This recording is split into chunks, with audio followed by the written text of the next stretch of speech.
சென்னை எழும்பூர் ரயில் நிலையத்தில் பராமரிப்பு காரணமாக மின்சார ரயில்களின் சேவை குறைக்கப்பட்டுள்ளதால் பேருந்துகளில் கூட்டம் அலைமோதியது.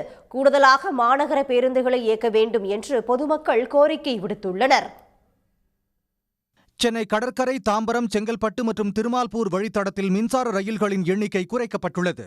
இதனால் பயணிகள் காலை முதலே கடுமையாக பாதிக்கப்பட்ட நிலையில் மாலை மற்றும் இரவு நேரத்தில் பணி முடித்து வீடு திரும்புவோர் கடும் சிரமத்திற்கு உள்ளாகினர். குறிப்பாக தாம்பரம் வரை ரயிலில் வந்த பயணிகள் அங்கிருந்து பெருங்களத்தூர், வண்டலூர், கிளாம்பாக்கம், ஊரப்பாக்கம், கூடுவாஞ்சேரி போன்ற பகுதிகளுக்கு செல்ல போதிய பேருந்து வசதி இல்லாததால் அவதிப்பட்டனர். பஸ்லாம் கொஞ்சம் கூட்டமா இருக்கு. பாக்குறதுலே கிளாம்பாக்கம் போற பஸ் ரொம்ப கூட்டமா இருக்கு. மேபி வீக்கெண்ட்ல, அதனால எல்லாரும் வீட்டுக்கு போவாங்க.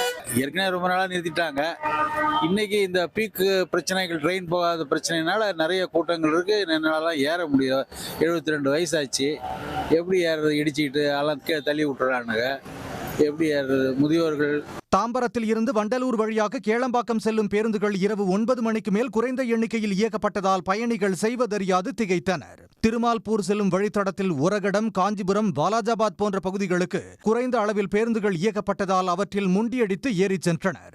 இனிவரும் நாட்களிலாவது கூடுதல் பேருந்துகளை இயக்க நடவடிக்கை எடுக்க வேண்டும் என்று பொதுமக்கள் கோரிக்கை விடுத்துள்ளனர். உடனுக்குடன் செய்திகளை தெரிந்து கொள்ள சன் நியூஸ் பெல் ஐகானை கிளிக் பண்ணுங்க.